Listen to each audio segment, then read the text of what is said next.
Welcome to the Scottish Basketball Podcast. We post weekly episodes on the senior game in Scotland. You can join for free on Patreon, Spotify, and YouTube to receive a notification when new episodes are released. Access to the podcast episodes will always be free. You can make a contribution for yourself or for someone else as a gift through membership on Patreon. However small and infrequent, any contribution is very helpful and very much appreciated. You can get in touch with the podcast by sending us a message on Instagram or an email. If you like the content, share and send it to a friend who you think would like it too. In this episode of Scots in College, I chat to Alexander Richardson about his senior season at the University of Loyola Chicago in NCAA Division 1. Plus, we have some quickfire questions about life and basketball. Alexander is a Scottish-born dual-citizen German basketball player. 22-year-old 6'9" centre came through the academies of SSC Karlsruhe, Heidelberg and Skyliners Frankfurt before making his Basketball Bundesliga debut in 2021 against Alba Berlin. A move to Düsseldorf in 2023 proved the making of him. He led the ProA in rebounding, posting 11 double-doubles and was crowned Young Player of the Year for 24-25 as the league's top under-22 player. A regular for Germany's youth national teams across 3 age groups, Alexander took his next step in the summer of 2025, heading to Loyola University Chicago to play NCAA Division 1 college basketball. I'm delighted to welcome Alexander to the podcast. Hi, Alex. Hiya, thanks for having me. Not at all. Great to chat to you about the season gone in Division 1. Maybe just give us a brief overview about how the season played out results-wise, sort of start, middle and end, and how you feel about the season record looking at it now. Yeah, it was a bit of a kind of rough season. We didn't start off too well, and kind of struggled throughout the season. It looked like we'd be picking some stuff up in the middle of the season, but then we did pick up at the end, but it was a bit too little too late. But I think most of the time we really just struggled with injuries. We had a lot of guys that missed a lot of games, and I think we ended up playing maybe 1 or 2 games with all the guys healthy. So I'm sure that kind of didn't really help us, but yeah. How did you end up in Loyola this season, and maybe what was the preparations in the preseason like?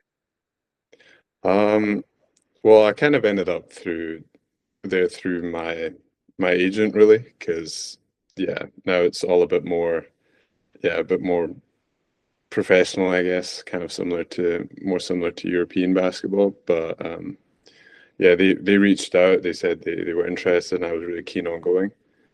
And that's kind of how we found together. And then it took a bit longer for me to actually get there, because there was some difficulties getting a visa to begin with, and then we still had to finalize some eligibility stuff, which just took a bit longer than we kind of anticipated.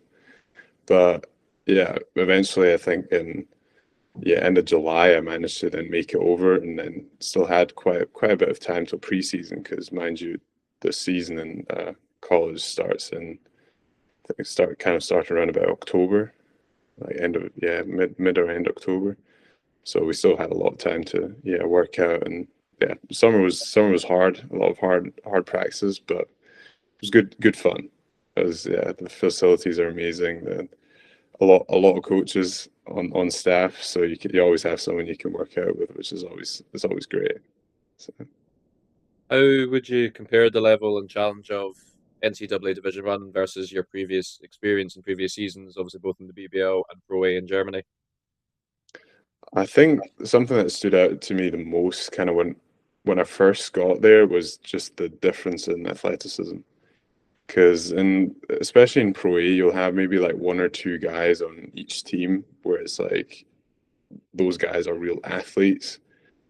But then you get here and it's 10 of these guys are real athletes, and the 2 guys on the team are maybe not such great athletes. So that was definitely a big adjustment, just kind of the speed and athleticism all the guys play with. But other than that, the kind of style of play I thought was also something that kind of took some time to get adjusted to, just because there's different rules, 30 seconds shot clock and 20 instead of 24 seconds.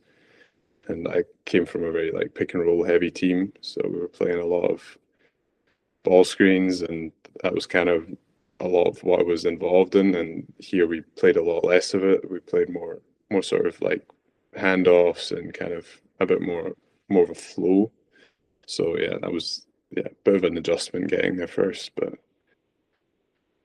What do you think improved most about your game this season, and how did you go about that?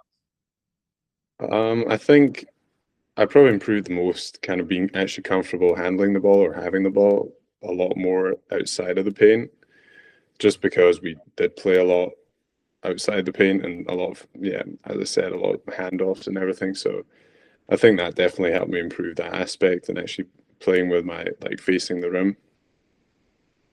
What's the strongest part of your game, do you think, and how did that complement the Loyola roster this season? I think my strongest aspect is normally rebounding, and it's kind of something that's normally fairly easy to implement in most teams, just because everybody kind of needs someone to get some rebounds. So I think, yeah, I managed to kind of adjust that into it, and then yeah, previously I'm a pretty good pick and roll player, I'd say. Not to toot my own horn too much there, but I'd say I'm pretty all right at it. But as we didn't play as much, I just yeah didn't have as many opportunities to do it, so I kind of had to yeah just adjust and find other things I could like work with. But yeah, I mean it all just kind of takes time normally to adjust a bit, and then once you get used to it, yeah, you can get going. What was your toughest moment as a group this season, and why did that stand out? Um, I think our toughest moment was probably that we had like a I think it was like a 9 game stretch, 9 game losing stretch. So we were all down pretty bad, and yeah, we had a lot of guys that were banged up, so it was kind of you didn't really know who was going to play.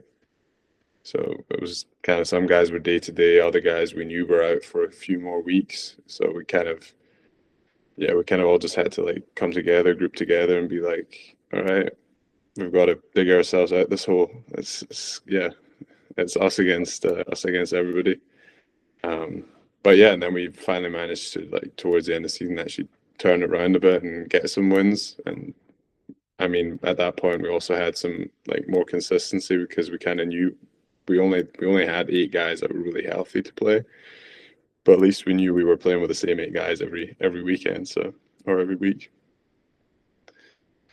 That uptake in form sort of coincided with your strongest game of the season, 14 points, 7 rebounds against Davidson in the tournament first round. Just talk us through that game and what clicked on the night, and what were your teammates doing to sort of get you the looks. And I think kind of worked best for me that game was the other team, Davidson, was playing quite aggressive, so they were coming anytime we'd like come up to set a ball screen or hand the ball off. Their bigs would kind of come out more aggressive to try and pressure our point guards, and we as bigs were then kind of taught to just like find a wee bit of space and just kind of give the point guard like a wee outlet to pass the ball. Um, And yeah, our point guards did a great job of finding me and our other big man who I think he also had like 20 points that night. And yeah, they did a great job of finding the two of us. And then it was kind of up to us to make the decisions from there. And yeah, so yeah, we also got some pretty easy layups off of that. So that definitely helped. And then yeah, I did make a few kind of fluke shots. So that also helped keeping the score up. So yeah. we'll take them. You mentioned earlier about the recruitment over the summer, and what was your relationship like with the coaching staff, with the head coach at Loyola, and how did that develop from that initial interaction with the recruitment process, and then how did that relationship develop through the season? Well, I had a pretty good connection from the start, kind of, but the coach that actually was kind of the main or had the main role of recruiting me, he actually left kind of 2 or 3 days after I got here, and I hadn't yet like gotten to know all the other coaches, so it was a bit, yeah, kind of had to readjust a bit to begin with. But throughout the year, I built some really good connection with some of the coaches because we every kind of position has their own kind of coach that's there for them, watches film with them and works out with them. And our coach Chris, yeah, me and him got along really well and still do. So yeah, and also with the head coach, like all the coaches are yeah great guys. So it was quite easy to get along with most of them. So How do you look back on the season overall, and what do you think you're going to take most from this year, and what are you going to take into your next your next role from this year? I think it was obviously playing wise, it was a rough year, but it was a great experience. Like being able to, well, play college basketball, play Division 1, see, also just see America. I hadn't been to America previously, so then also being able to live in a city like Chicago, and then also we had some trips. We had a trip out to San Francisco. We played in Washington, so you kind of get around the States as well, and yeah, just kind of the whole experience of playing college basketball. That's yeah, you can't really. You hear a lot about it, and you hear a lot of guys talk about it, but once you've seen it, it's kind of yeah, you understand what everybody's talking about. So that was definitely something really cool. And I think for me, a lot what I learned was, well, in part, I also learned how important like my family and everybody back home is to me. So yeah, kind of just from being away from or being that far away, especially with the time difference as well. And yeah, the other thing is what I think I'll take away the most basketball wise is the kind of intensity they practice with here, because I think that's something there was always this big emphasis on, put yourself in the game each rep you do. And I think that's definitely something that's yeah, stuck with me, and hopefully will stick with me for most of my career. So Amazing.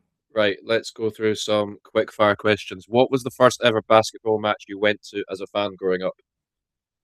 I think that was yeah, it must have been a second division game in Germany in Karlsruhe. That's like half an hour from where my parents live now, and we got free tickets for that because they like I think it was like two or three players came to my primary school and gave out tickets. So we were like, I might as well go and watch a basketball game. So yeah, that was the first kind of. I still remember that quite well actually. So Who is your favorite sporting icon and why? that's a that's a tough question. Um, I think basketball wise, I'd probably have to go Kobe Bryant.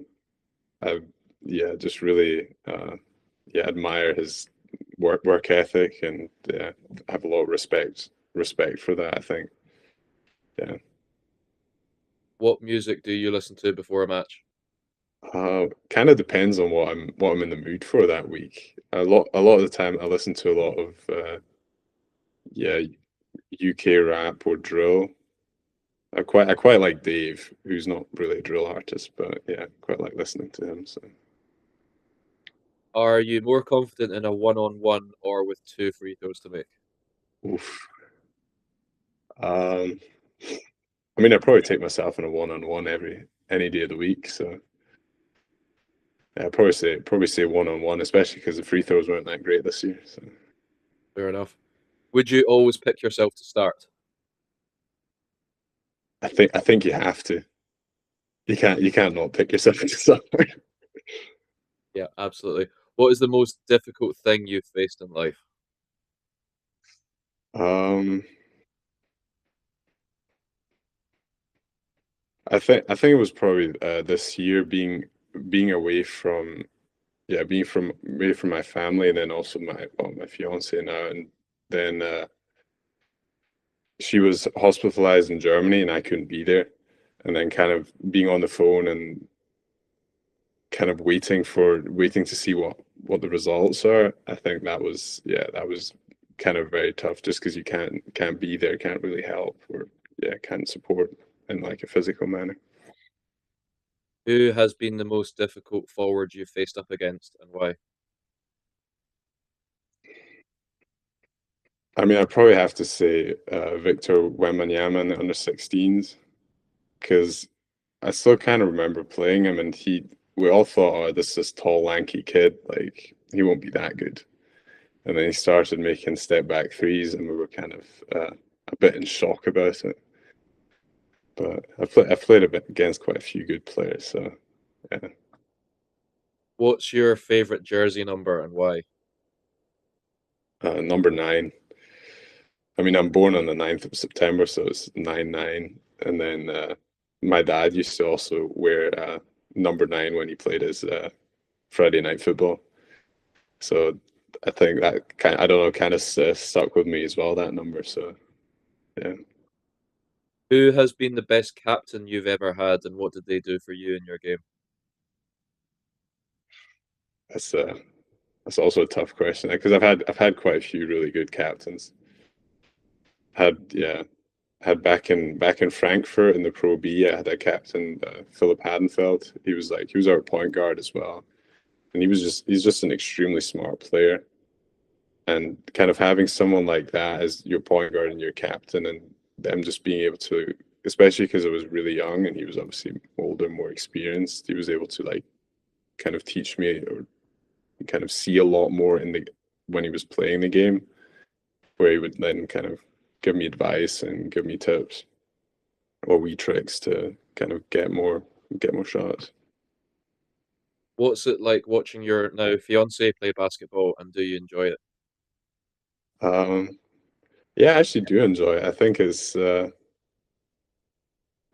yeah, just great to have someone who also plays basketball and who plays at very high level too. So yeah, being able to watch her, you're always proud to see it whenever she plays well, or even if when she just plays, you're always very proud in the stands. Amazing. Who is your best friend in basketball? Um, Probably have to say Matthew Meredith, although he's retired now, so if we still count that, but Still count uh, that. yeah. Why? Why Matthew? Um, well, he was my first roommate when I first got to Frankfurt, and we got along really well, and kind of just yeah, still got a really strong friendship till this day. And yeah, it's just yeah, great guy, funny guy too, but great guy. And finally, Alex, what's next for you in basketball? I'll probably end up going, or at least I'm hoping to go back to Germany and hopefully play First Division or BBL. That's kind of the plan right now. But yeah, still kind of waiting to see what happens there, what opportunities arise, and then kind of take it from there. Amazing. Thank you for your time, and best of luck with that and the rest of the summer, even. Thank you. Thanks for having me. Join for free on Patreon, Spotify, and YouTube to receive a notification when new episodes are released.